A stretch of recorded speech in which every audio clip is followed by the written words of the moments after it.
Hello and welcome to THD Online TV special interview with Dr. Abdoulie Sallah.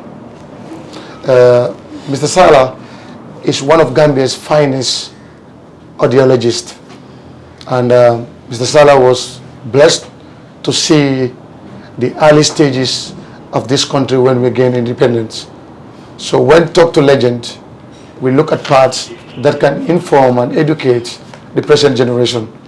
So we are going to have two parts of this interview with Mr. Sallah. The first part will be about colonialism. When the British, was here as our colonial masters. Mr. Sallah, during his early school days in the 40s, late 40s, going into the 50s, this was the time that Gambians, particularly those at the time with the required education, were trying to get independent from the British colony. But first, you see how I look today.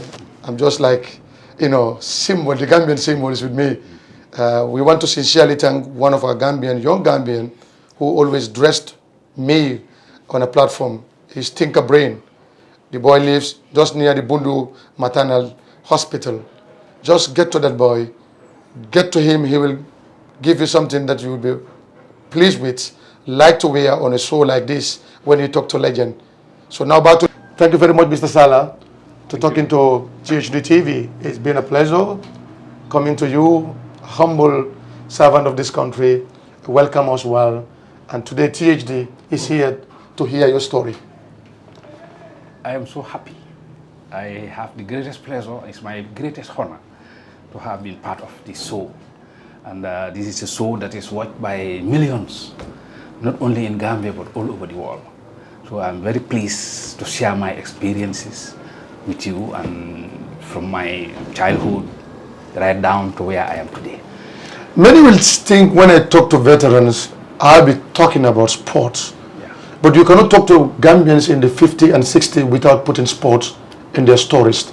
But here we're going to talk about someone who has many things, blessed with many ideas, many skills. But first, who is Mr. Abdoulie Sallah? For the young one listening to this program for the first time. I will be very happy to tell you my name is Abdoulie Sallah. And I was born in the 1940s, precisely in 1948. And I went to school in 1953. That was the year in which Queen Elizabeth was crowned, Queen of England. And we were under the colonial administration. The then governor was Percival Harris, who was governor of the Gambia in 1953 up to 1958, when you had Sir Edward Winley. And my primary schooling was during the period of Sir Percival Harris. After Sir Percival Harris left, well, Sir Percy, the independence struggle was also closely related to him, but he left in 1958 because the first Gambian political party that was formed. Because during the period in which Sir Edward Francis Small, who is the patron of Gambia's independence, he actually retired in 1951. And it was J.C. Faye who took over and formed the first political party in the Gambia Democratic Party. That was in 1951. By 1958, with the advent of new constitution and the advent of a new Governor Sir Edward Winley, who took over, well, the political pace for independence was heating up. And then you had Gaba M, Ibrahim Momodou Gaba Jahumpa, who formed the Muslim Congress in 1953. And in 1954, you had P.S. Njai, who formed the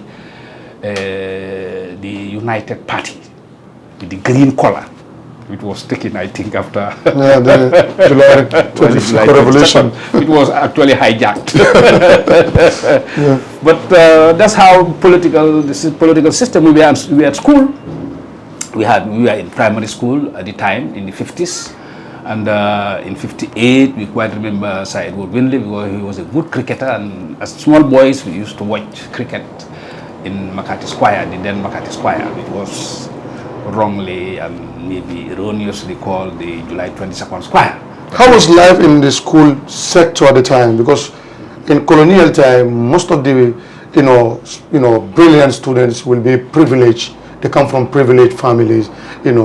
How was life during your time? Because you're talking at the time that was very important as far as this nation is concerned. Education was for everybody. There was no discrimination.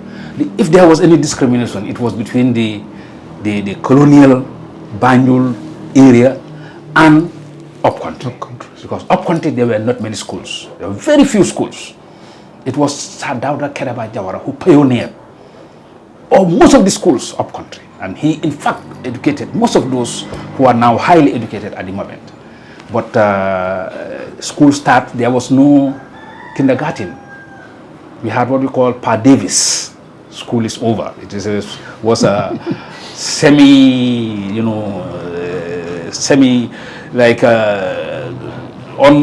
it was not very well organized school. You have to sit down on top of some railings, and the education was not very strong. But that was meant only for the kindergarten. And everybody, there was no discrimination between the halves and the half-nots.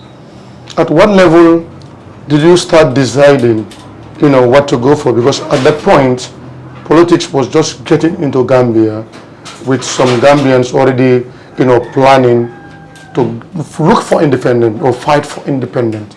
Yeah. What were you thinking at the time during this period, in terms of where do you go to? What do you choose as your career?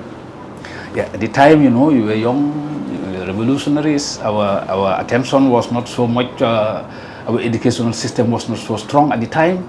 But really, what we were on after was independence, because there were the political, the rivalry between the political parties was very strong. And 1959, when Sir Dawda Jawara came and the advent of the PPP was first called People's Protected Party. But Sir Dawda, when they approached him, it was the people of the Gambia who went to Sir Dawda and said, "We want you to lead us." Oh.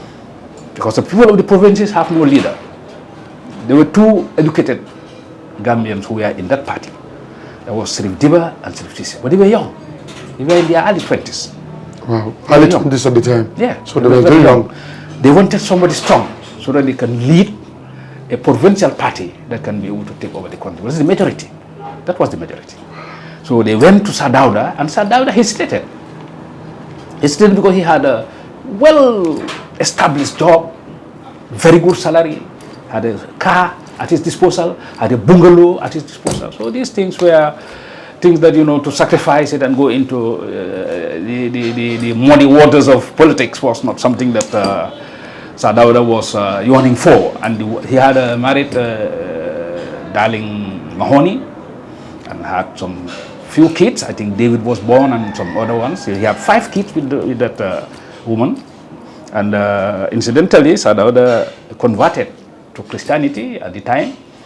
And the political leaders were all hardcore Muslims. The Mandinkas, yes, led by Sanjali Bojang, the great Sanjali Bojang. And they had a delegation and went to Sir Dawda. I said, well, they had a meeting, and they said, well, this man he has already converted to be a Christian.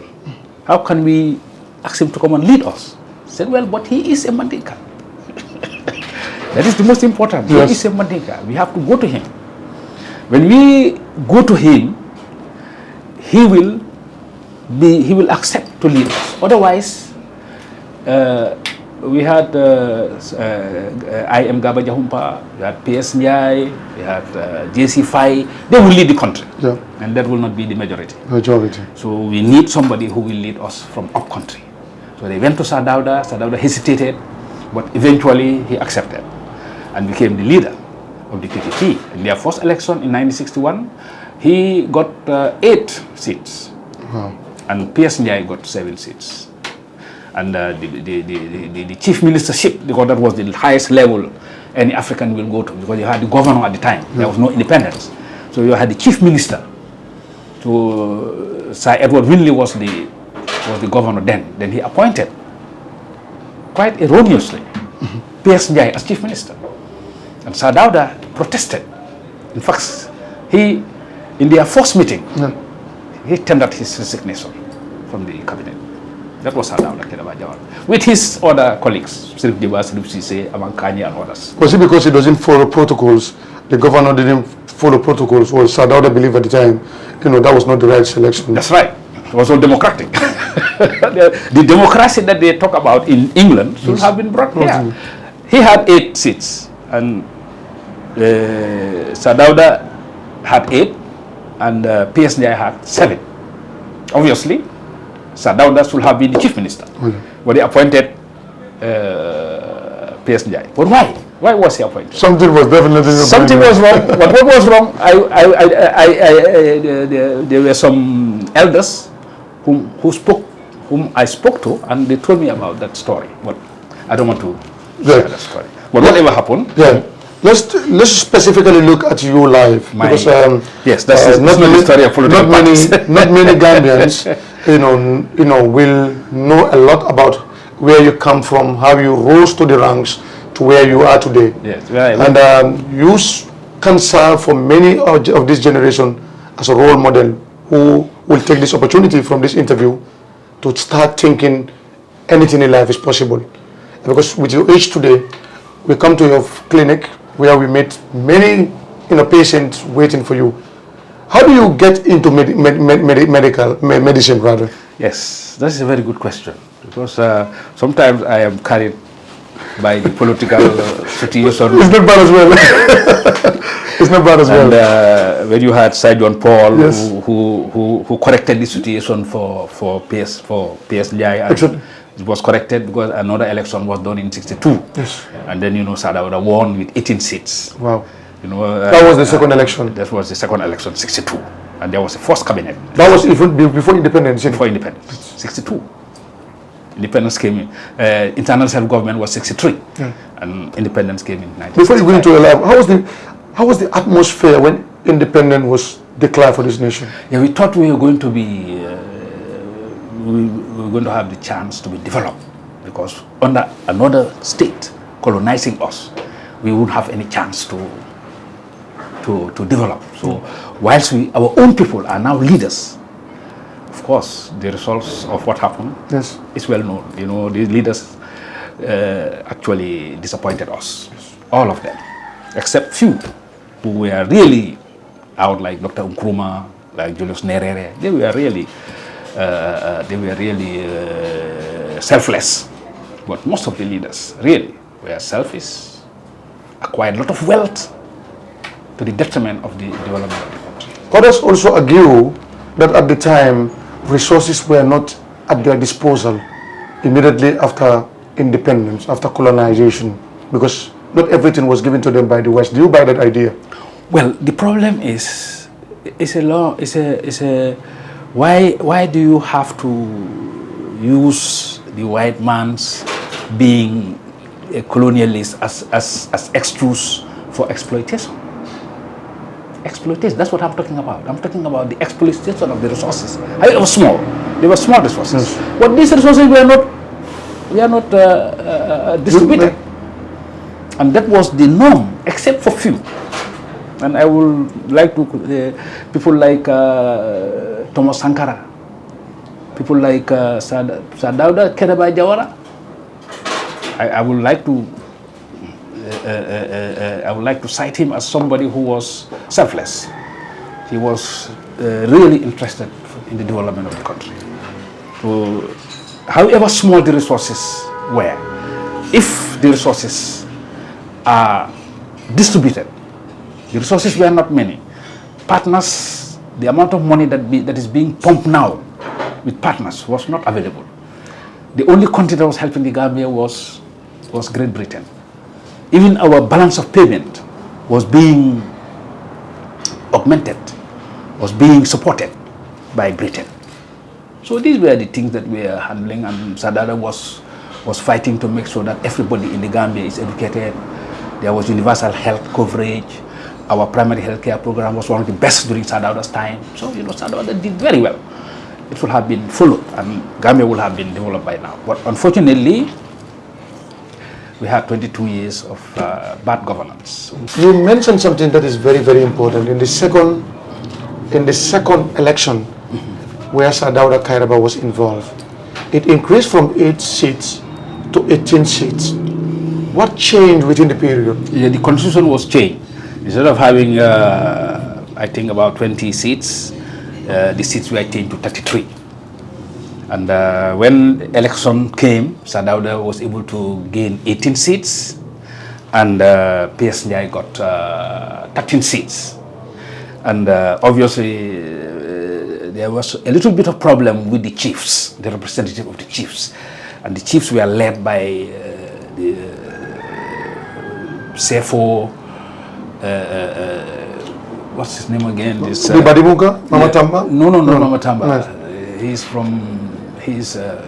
He was very instrumental in changing from, because most of the chiefs were supporters of PS Njai.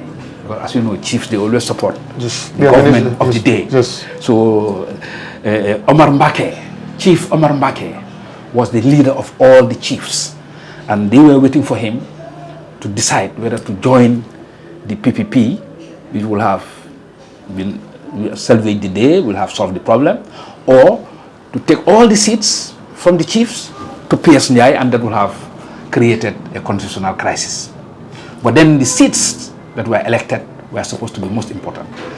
Fortunately, Omar Mbake decided to support PS Njai, and he had a seat, he had a government cabinet position was given to him. He was the Minister of Works and Communication in the first government of 1962, Omar Mbake. And that government lasted till 63, when we went into internal self-government, before we went into full independence in 1965. And these were trying periods. Where were resources coming from at the time? Well, trying moment, Gambia just gained independent, and the colonial masters are going. Some of the powers that need to be executed is back to Gambia. How was the movement? How was the the atmosphere during this change or this trying moment? It was very exciting, because we were coming from Sir Percival Harris, Sir Edward Winley, Sir John Paul. We are coming, and now we are having our own president, Sir Dawda Kairaba Jawara. It was very exciting, and education was given the premium it deserves. And I would like to congratulate Sir Dawda Kairaba Jawara. He laid the foundation for all the educational structures in the whole country. As soon as 65, the independence came, the first thing he said was, we have to be educated. Gambians have to be educated, because education was restricted to the colonial area.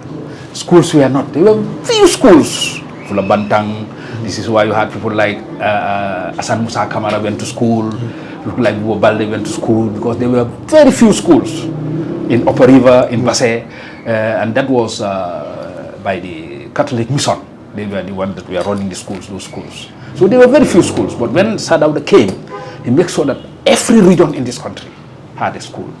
And he started beginning to upgrade some of the schools to secondary schools. Then we had the secondary education schools, like Crabellan School was changed from post-primary school to secondary technical school. So the Crabellan concept is now being rejuvenated by the Honorable Usman Silla, that great parliamentarian. The Crabellan School was regarded as a post-primary education, but with a bias on technical education. They were divided into 5 parts. You have V1, V2, V3, V4, V5. V1 was for those who are academic. V2 was for those who could go on to do commercial subjects or secretarial services. In those days, there were no computers. And then the third group was to do technical education. And that's where Omar Njai's Donde Njai came from. Because Donde Njai and all, they were the first people who pioneered technical education. And I remember when I went to college, when I come to my own personal... Yes. When I went to college, I remember I wrote a paper and I said, the future of this country lies in technical education. If we do not structure our educational system technically, Gambia will be left behind. And the technical education I talk about was the whole concept of education to be changed. Let us not look at, because we had a lecturer at the college who was from the technical education in England, and he said when he went to Singapore, those who know did technical education, those who don't know are the ones that we talk about academic, medicine or law. They thought that those were the good brains, but the whole concept of education should change. That the best brain should be in the technical system, because it's the technical system that develop a nation. We are the mechanics. Where are now we have solar panels. Now we have other highly digitalized technicalities. These are the things that we have to. Now we realize we have accepted that digital education and digital economy is a great fit. It's a great power that can develop the country. Let's go back to the religion, because you mentioned Sir Dawda was once converted to Christianity. Exactly. And later led a nation dominated by Muslims. Yeah. And this coexistence has been, the pillars of this country, because of Muslim and Christians do everything together. Exactly. Without realizing that. That's during the period, because it is becoming an issue for younger generation, and they need to know the stories of how our generations began their life. What do you sense as one of the greatest gifts that God has blessed this nation in terms of coexistence? That's right, exactly. As I said, this is a very important aspect of Gambia. The Christians and Muslims live together. In fact, they are relatives. My great grandmother was a Christian called Adam Forbes. He was converted by the Johns. He became Adam John, and some of these Johns came from there. So Christians and Muslims, we live together.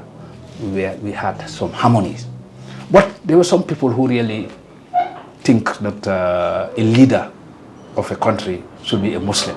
That was not the idea. And in fact, what happened was, if you look at Senegal, the first president was a Christian. And he died a Christian. Sir Dawda was a Christian and became the head of state. He was prime minister, but he was convinced by the political leaders, and I think maybe his own faith also, because he was born a Muslim and his father was a great Muslim, Almami Jawara, who was in fact reluctant to allow Sir Dawda to go for education, because he thought when he go to education he will be converted to Christianity. And this is actually what happened, because Payoma Jallow was able to convince his father. Payoma was a trader who went to Walikunda near Barajali to trade. And during his trade, he saw Sir Dawda. And Sir Dawda, as a 3-year-old boy, was coming to him and they were chatting. And during this little small boy, big man chat, he was able to see that this is a special person. Sir Dawda was special. So he asked the father, please allow me to take this boy for education. He said, no, I'm not going to give it to him, because if he get educated in what we call the Nasaran education, he will be changed. Oh, yeah. He will be a Christian. He said, no, because I myself, my own compound, have a dara, a school that teaches the Quran. So he will not change. Of course, he failed. Because Sir Dawda, at the end of the day, Sir Dawda, because of Dalin Mahoney, because of love, because there was no. Actually, most of the women who were educated at the time were Christians. So the pool of women that he should be loving were almost Christians. So so he has no choice. He had no choice. So he went into that marriage. Yes. But when he achieved political power, he changed. He went back. His first name, Sir Dawda's first name is Sehu Almami Jawara. Sehu Almami Jawara. So that was his name given to him by his father. And when he went to Mohammedan school, he was called Sehu Almami Jawara. And I've got some books of him which said Sehu Almami Jawara. And when he changed, his name became instead of, he changed his name to David. And the K is not Kareba, it's Kwesi. Kwesi. No, David Kwesi. David was a friend And Kwesi was a Ghanaian who was also a colleague in the veterinary services. So he took those two names as David Kwesi Jawara. When he changed, he didn't want to go to SA. He retained the DK. But the DK changed from Dauda, from David to Dauda. From Keraba to Kwesi, from Kwesi to Keraba. That's a small. But incidentally, when he was young, they used to call him Keraba, as a nickname when he was young. But that name. Seems like there are many people who supported Sadauda as a potential leader when he was young. He was a leader. He was a great leader. He was a man of great letters when he went to Boys High School. He went to Boys High School in 1939 at the outbreak of the Second World War. And he finished at the end of the First World War in 1945. As you know, the Second World War ended in 1945. Although Japan, which was part of the refused to surrender until and unless Nagasaki and Hiroshima make them subdue immediately in 1946. That's when Japan signed the article of surrender. They surrendered. Germany was conquered in the Second World War in 1945. And then Sadauda finished high school. But in the Gambia, there was no physics. There was no chemistry. And he was first in all the subjects, especially in mathematics. And according to their teachers, this is a material for medicine. He should do medicine. So they said, well, you cannot do medicine without physics or chemistry. Yeah. So they had to send him to Akimota, where physics and chemistry was available. He was to do it for 3 years, to do physics and chemistry. So he has a background. Well, he did it for 1 year and got all passes. Wow. And went to, that was exceptional. He was exceptional. He went to university, he became a veterinary surgeon, came back, became head of here in Gambia. He was the head of veterinary services, the first Gambian, apart from Dr. Jones, who was also director of health. Dr. S.H.O. Jones was the director of health, and Sadauda was the director of veterinary services. And it was during this period that he was. We are getting very, very closer to the end of this course, but it's becoming very interesting. Yeah. I just have one question that I want to ask before we get into your personal career. Sadauda led until we become republic again. Yeah. And how was the transition from independent to republic? Well, you know, most people do not understand the difference between republicanism and independence. Republicanism is just superficial. All these countries have independence, but they still retain the Queen as their head of state. It doesn't make them less independent. Canada, yes, they still have the Queen. Yes. New Zealand, yes. Australia, yes, they have the Queen. Are they not independent? They're independent. We could have even retained the Queen, but because of our nationalism, so we decided to remove him immediately. We could have had what we call a government where a president is ceremonial, just like the governor general. Yes, exactly. Yeah. Safari Monsingate was appointed as the first Gambian. The first to be appointed as governor general was Sir John Paul. He was the first governor general. But during this period, Sadauda feel that the Gambians should be given the chance, to make sure that, our independence is more strengthened. So he came in. But somehow, he was the one who went to State House. He was the one who was eating in the golden plates. He was the one who was saluted during March Past. So Safariman somehow did not really understand that he was not the head of, he was not the real power. The real power was the Prime Minister, just like in England. Yes. The King Charles cannot even discuss any political matter with Joe Biden. Joe Biden went to visit him, but they don't discuss political politics. No, Yes. Politics will be discussed by That's the Prime Minister. Rishi Sunak. Yes.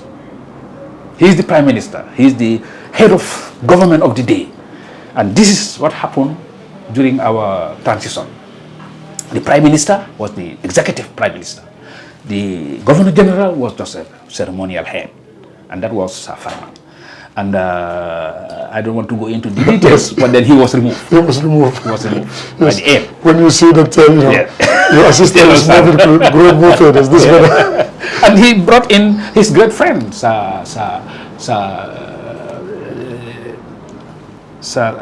Aliou Suleiman Jack was brought in, his great friend, and he knew what was that being in the State House doesn't mean that you are the political leader. The leadership and the powers and all the government machinery is in the hands of the Prime Minister.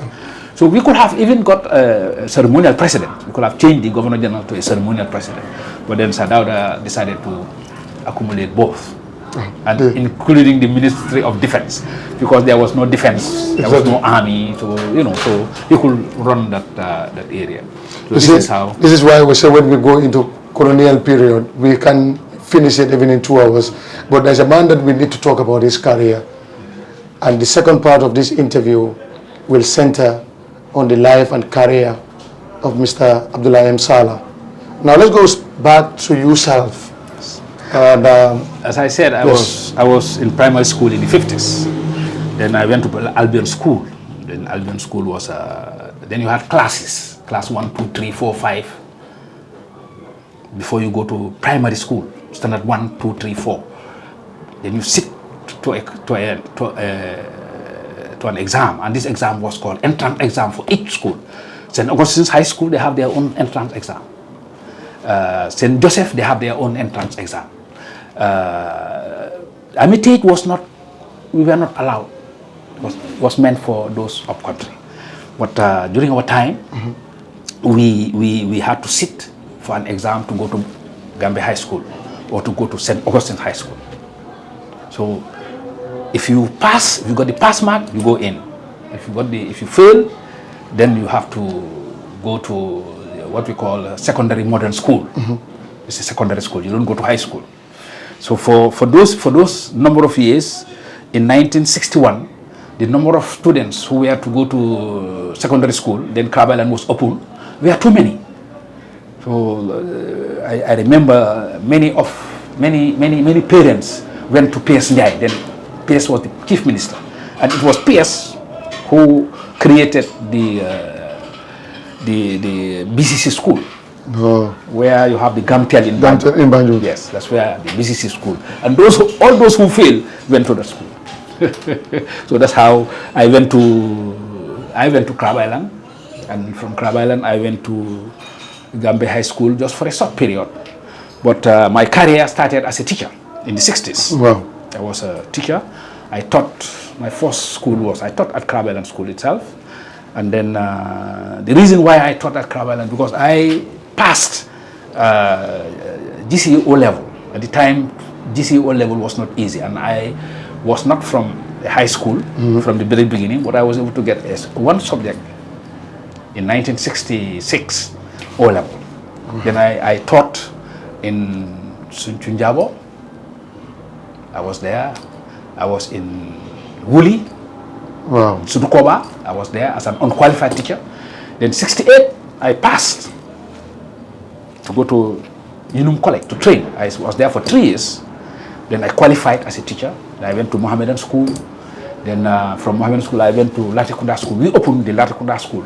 Wow. You know Latrikunda School? Yeah. Latrikunda, Mampatokoto. I am Landing B. Jata, who became the And I think the head? No, he was the head, but yes. I mean, later he was, he died just last year. Yes, exactly. He was the alkali of the village, because his father was the alkali. So he came to that school. We opened the school. Then after my stint there, I was given the opportunity to head a school. Very young. I was 23 years old. Wow, 23 years. Yeah, 24. I became headmaster of Kiang Jali, a small school with only 3 teachers. But I was able to manage the school and able to get some students into high school. Because in those days, high schools were very few, and you have to be very good in the primary 6 level to be able to go to high school. Because schools were, there were not many. It must be hectic as well, but 3 teachers to teach, Yeah, each teacher will teach two classes. 2 classes. Yeah, because the role of the school was 50, 60. Oh. So I was not a headmaster, but I was teacher in charge.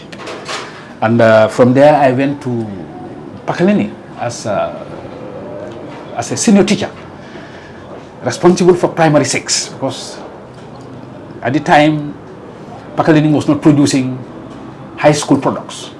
So that is in the Jaras. The Jara in Pakalini. In Pakalini. So they told me to come and make sure that I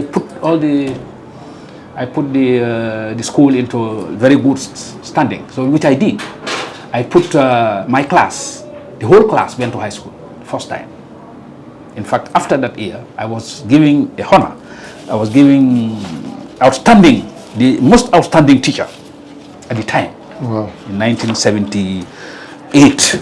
That a certificate that are coming to you from 1978. Yeah. That's why legends This is my distinguished honor of, the best teacher for primary 6. Primary 6. Because I took all this children. That was the first year in which I even created a newsletter. So from Pakalini School, I was promoted to be a category G headmaster to Gain Sanjal. So I spent 2 years in Gain Sanjal up to 81, and in 81 I was promoted again to deputy head category A, which was the highest, to Suleiman Diouf here in Bakote. I was sent to Bakote. So, because I remember when I go for interview, I bring my A-levels, and I remember C.W. Cole was telling me, you are preparing yourself for university. I said, well, no, I'm preparing my mind to teach the children. So I was given the deputy head in Bakote School to Suleiman Diouf. I was his first deputy, although I was very young at the time, because some of the teachers who were there were far older in the profession than me, but I was appointed as the deputy head.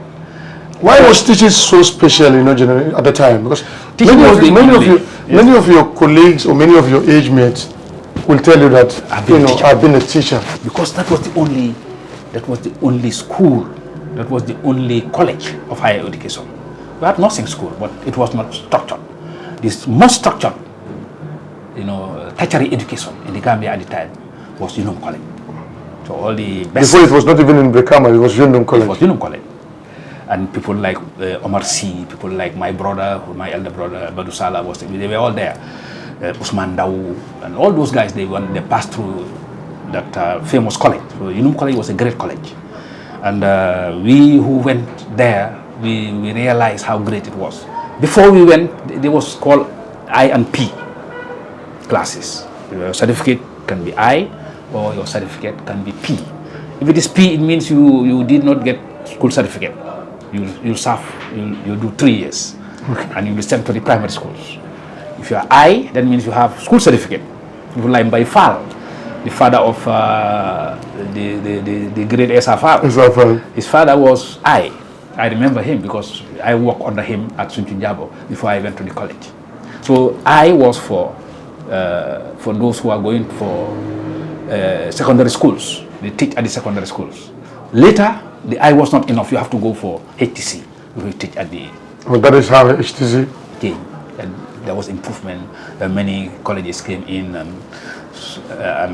what happened is in 1981, because of my A levels, I had 4 A levels.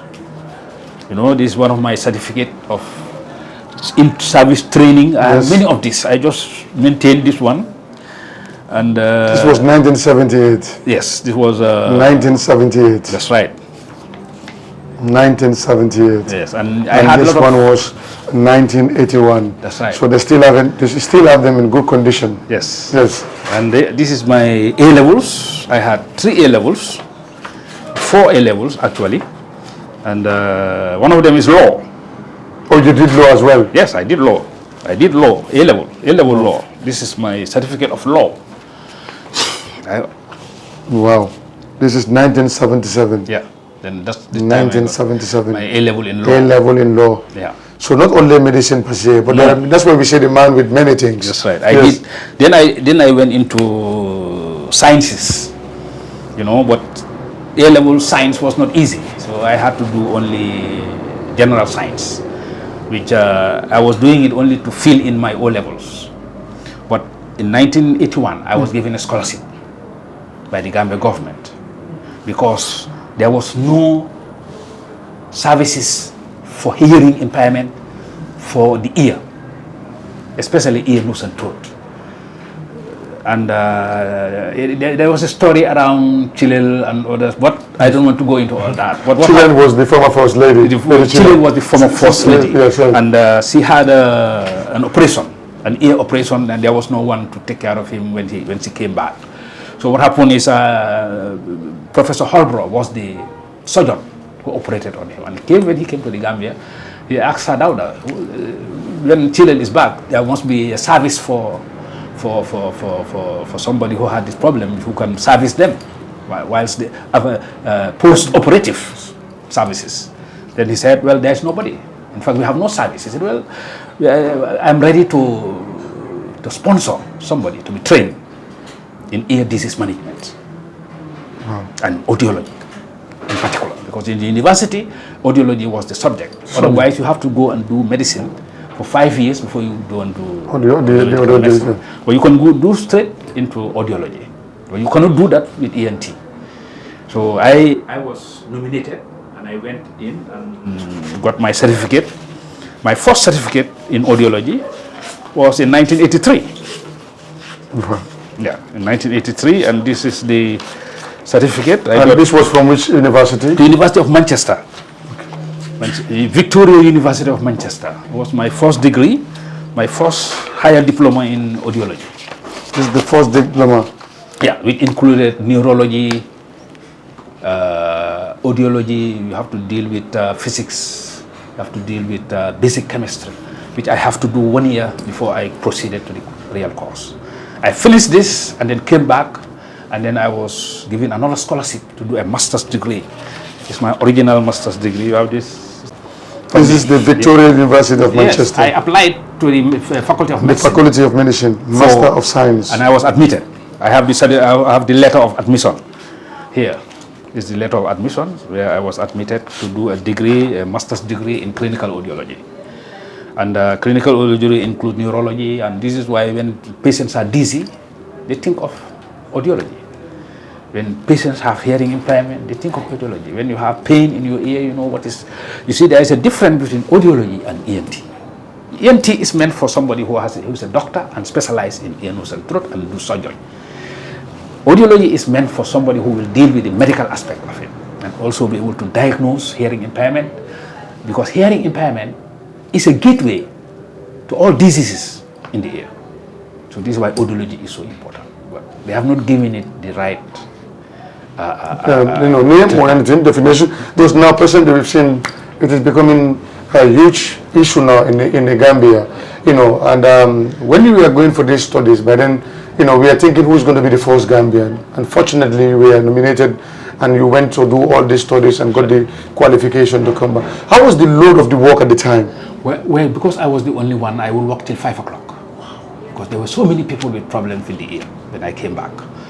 This is why I had to be sent to the University of London to study ear disease management in particular.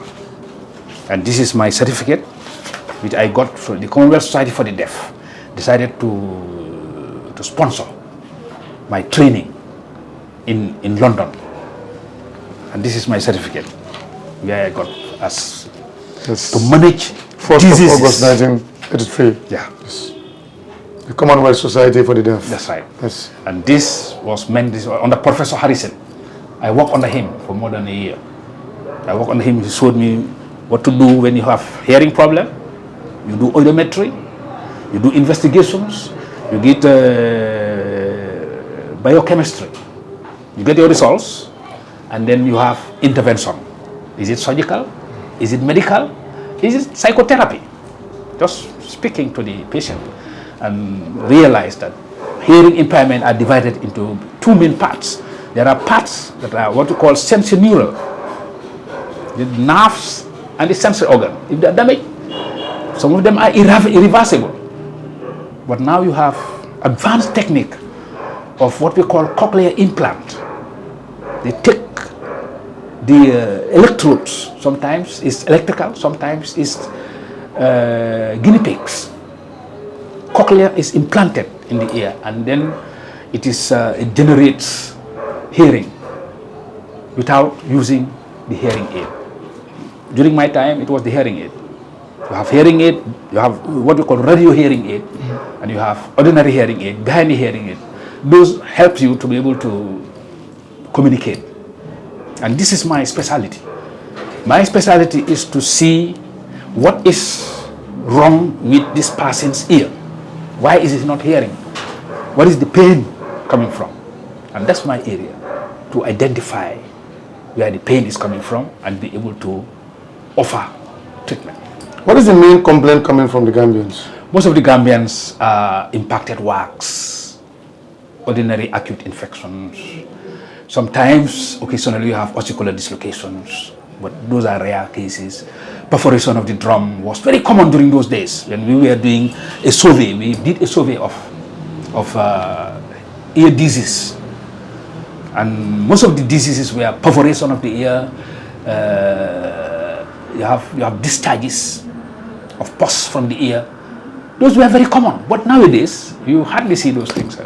Now, mostly is otomyocosis, fungal infection of the ear, due to people taking Q-tips, or taking this thing, putting it in their ear and it getting itchy, and then you are disturbing the process. There are consequences of that. Of course, there are processes in the ear. These processes are called immigrating cells. They immigrate and get out. You leave them, they do their job. If you disturb them, they stop. Because the ear canal is 2.5 centimeters. And first 1/3 is where the processes are. The second 2/3 is bony, only bones. So if it reaches there, it doesn't come out. So you have to develop what you call impacted wax. And it has to be removed. You soften it, do the syringing. And I had a special training in syringing. Special training. Do you have complaints where people are in a very serious situation of going at the verge of getting deaf, or deafness is the end result of hearing impairment. Deafness has various components. You have the moderate, you have the profound, you have the not so profound, and then you have many causes. You have those that are caused before the child is born. It's called prenatal stages. You have those that are caused during delivery, perinatal stages. And you have those that are caused after, which is called postnatal cases. Some of the cases that have been identified, which we did a survey, myself and Brad McPherson, an audiologist from Australia, came here and we did a survey. And we realized that the causes of hearing impairment, permanent damage. We have sensorineural deafness, we have conductive deafness that are irreversible. You cannot reverse it back. Now, those deafness, the causes we notice in the pre-stage, rubella, meningitis, birth trauma, complications of pregnancy. Those are before. This affects the mother and is transmitted to the child, and the child goes deaf. We also see what we call consanguineous marriage between very close relatives. Causing marriages can cause not only damages to certain other health issues, but can damage your hearing. Because too much, the blood is too much close to each other. This is why a mother cannot marry a son. That's why a brother cannot marry a sister. It's not only... So medically, there's even implications. Yes! Not only the religious side. No. When we talk about incest, we are not talking it because of there's only a religious factor. No, it has a medical implication. This is interesting. This is very interesting. Consanguineous marriages. Sometimes you have to look for the blood groupings, whether they are compatible. This is why so many people were born with some handicaps, serious handicaps, and hearing impairment is one of those where you cannot speak. You cannot hear. Then you have what we call the moderate hearing loss, which is post. When you are young, maybe you have meningitis. It's one of those. We have malaria. Severe malaria. Severe malaria. That affects the nerves of hearing. It affects the brain. Those are things that can cause permanent hearing damage. You also have, whilst you are growing up, exposure to loud sound. If your walk is music, you have what we call noise that are environmental noise. You have pleasure noise. That's noise from from music. Exactly. And you have also industrial noise, where you factories. Factories. Yes. You go walk in factories. Go walk in factories. There are noise forming for machines. In fact, I did a course on industrial noise, and those who have suffered are given compensation. If you suffer because there were no adequate protection, you are supposed to be given. And even here, I was doing it for this brewery. Yes, Banjul brewery. Not Banjul brewery, the other one, the one that was closed. Gambia, no, not Banjul. The one that was closed. Close, yeah. Gambia, I don't know. Yeah, I was doing all their patients, all the workers. We have to test them, and then. Julbro, I think. Julbro. Yes. Julbro. Yes. That was the alcohol. Yes, Julbro. I was doing their audiometry. I have some audiometric technicians who will do the job, and I will do the interpretation. Yeah. This was. I think we'll have to get another interview because we are getting closer to the interview. But there's something I must ask before. My certificate of recognition just this year. Yes. Before we conclude this interview, at your age, you still attend to patients more than 10 or 20 a day. How do you manage that? Not that much. I am doing more of consultancy now at my age, because I have done almost 30 years in the field, and I am almost 75 years. But I am still strong. I'm still doing research. I am doing work. I'm teaching at the School of Nursing. Wow. And I'm also doing some work on handbook of what is required of a nurse in ear, nose, and throat, in both the anatomy, the physiology, and the pathology. We are doing all that. I'm doing all that. And when I leave this place, I go home. In my home, I have my library. I have my research area where I do my research. This is why I'm not living here. This is my home. But I'm not living here because I want to be... You want to be at a very quiet place to relax and do my research. Because you're still useful to the Gambian people. And I still feel very strong. Yes. I wake up every morning. I do my exercise. I do my exercise. I do plenty of work. I do a lot of fasting. I fast nearly almost every day because I give up breakfast. And today I will not be eating in the afternoon. I will only eat at night. I will just take the bread and go to bed. I do that sometimes for a week, and then I change. Sometimes I have 3 meals, but all these 3 meals must be vegetables and some protein and some things that will not be very heavy, because we always avoid carbohydrate. Yes. Carbohydrate goes into sugar. We always avoid sugar. Yes. Sugar is the greatest enemy.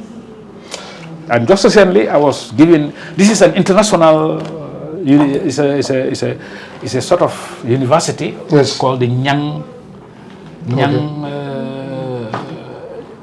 Professor Sane. Yes. And The Professor Nyang, Nyang. yes. The Nyang Sane Institute. Yes. I was honored because of my work in training some audiologists. I've trained many audiologists, and some of them are working. Wow.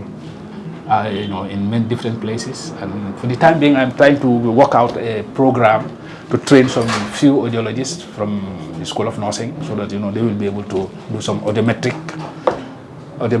investigations and do some basic things. As we are getting closer to the end of this interview, there are many important revelations that have come through this interview that is going to be very educative to people like me and my generation. And we've talked about, the first part was being the colonial period. You have dealt with that in an extensive way, where somebody listening for the first time will know some bit of history about the late and the first president of the Republic of the Gambia, Sadauda Kairaba Jawara. We come into yourself. You've been an audiologist in this country, for many, many years. Many people have passed through you and now are very respectable people in terms of this profession in this country. What are some of these things that we have not touched yet that we believe could be very relevant as far as this discussion with us is concerned? Thank you very much, Haji. Your program is very interesting, and I'm very proud and honored to be able to tell the Gambian people, your listeners, that one thing we must adhere to is to be able to understand that there is no shortcut. You must work hard as young people, and this is my advice to young people. I have been an audiologist. I opened the audiology clinic and the ENT clinic in Banjul. I was the first to be appointed. I have worked throughout the Gambia. I have worked not only before I become an audiologist, I was a teacher, and I have had all my experiences, some of the experiences which we cannot exhaust in one interview. Yes. But I want to advise anybody who wants to get into the field to make sure that he has what we call work hard. There is no shortcut. You must work hard. You must make sure that your mathematics, your physics, your chemistry are at the tip of your understanding. So it should be the duty of every Gambian to make sure that you are well versed in the subject that you are in. As I said, I will say it again. There is no shortcut. During the period of my services, during this long period, it's been a long period. I've had some people who were very close to me. I am part of some WhatsApp groups, and one of them is called the Unum College Ex-Student Association. And these students, ex-students, we share opinions, we share experiences. And these are people who have had a lot of vast experience. The president, like the saying goes, you are tired, you are retired, but you're not tired. Okay. You're still giving back to generation, especially at the school level. But when you look at the products of audiologists today, people that have passed through you, how do you rate their performance or their commitment to this field of audiologist? This is a very good question. There are many who have passed through my hands. Some of them are working in the private sector. Some of them are still in the hospital.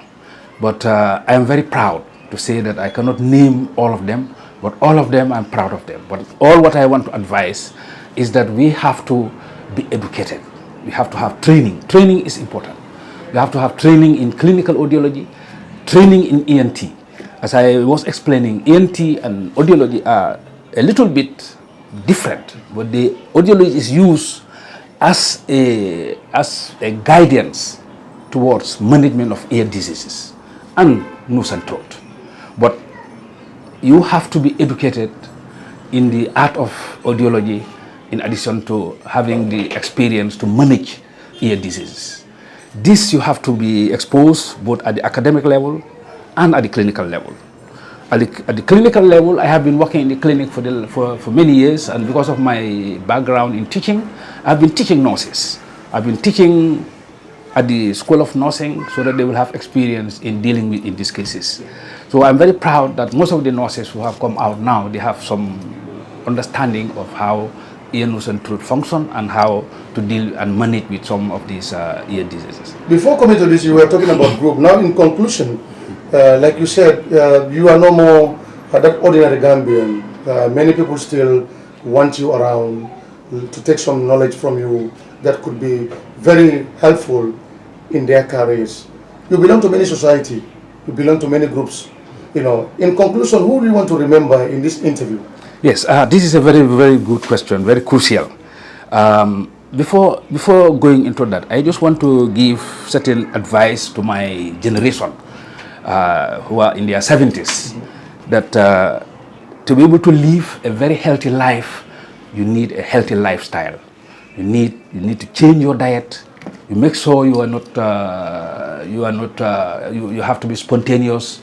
You have to have a routine exercise, have a good diet. You must sleep well, and you must be able to control your stress. These are things that will affect us whilst we are aging.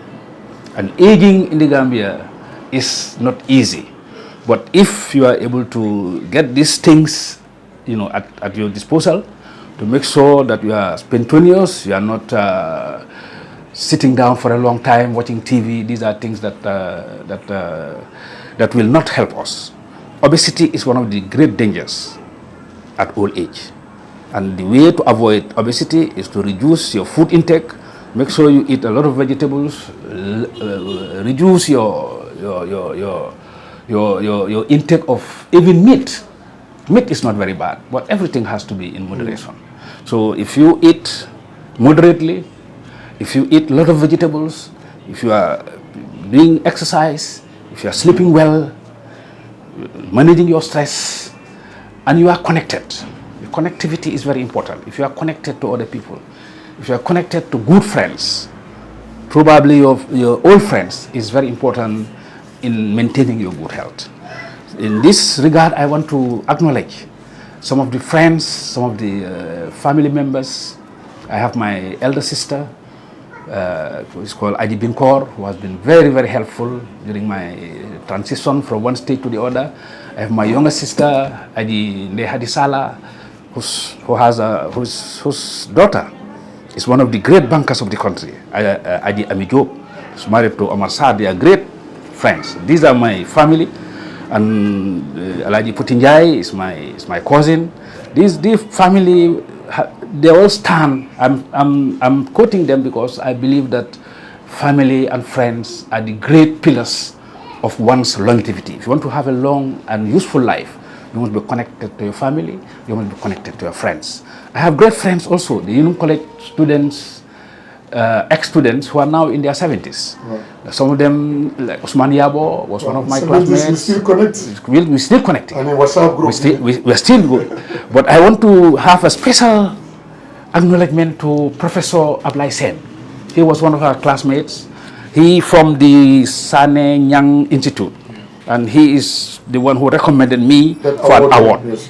So I want to thank him very much. My daughter is working with him. My daughter is also an erudite lawyer, working with, that's my youngest daughter, Fatou Bintou Sallah, is also working here. I want to acknowledge them. I want to thank them for this, the fact that they have acknowledged me for this award. And also there are other members of the group, as Jang. You have people like Usman Yabo is the president. And so many of them, Habib Choi, who are all in their 70s. We are all connected. We go to each one occasionally. Occasionally we meet and we share experience together. And more importantly, I have also been a member of the Rosalino Youth Club. We were club mate when we are in the 14 years, 15 years. We are together, and we are still together today. People like Tijan Nyang, Sheikh Tijan Nyang, who is in the hotel industry. He was the director of tourism, and he is now, in fact, been appointed, and I want to congratulate him for his new appointment. Now he's been appointed as the chairman of a celebration that is going to happen. I can't remember exactly what celebration. He's dealing with tourism. Tourism, okay. Yeah, he also created a school. He's very active at the moment. He's not retired, and he's even older than us. He's almost 77. And almost still working. He's still the head of the school. He's still the hotel training school. Okay. He's well known. Yes, and I recall the name. Exactly, and you also have people like Mustafa Job, who was permanent secretary in the Ministry of Defense. You have Mustafa Jallo, who was the head of the health department. You have people like Asimi Cole, permanent secretary agriculture, and you have so many of them, and they have all retired. I cannot remember all of them, but all of them have played a great part in our relationship. But Mam Seth Njai, I don't know whether you know him, Alaji Mam Seth Njai. Yes. Yeah, a great man, yes. A man who has played a great part. He's a philanthropist. He is one of the leaders of the elders in the country today. He stands by everybody. And I want to acknowledge him. He's a great man, and I want to say to him that we know what he's doing, not only in the religious field, but in all. I mean, he will go to the prison and pray with them. Every time we have fasting month, he will pray with them. He will share everything with them. So this is a man that we have to pray for. I'm praying for him for his long life. I have a great friend also who is not only part of the Unum College group, but he's also a great friend of mine, Alhaji Yusuf Faye. Alhaji Yusuf is a very close friend of mine. We are together all the time. On Fridays we pray together, and I wish to acknowledge him and acknowledge everybody. I think being connected is also part of those that will make you have a good and useful life. Your grandchildren must, sometimes, want to see you, want to be with you when you're still in the service of humanity. And what is the contribution of your immediate family, especially the grandchildren at home, the wife and the kids?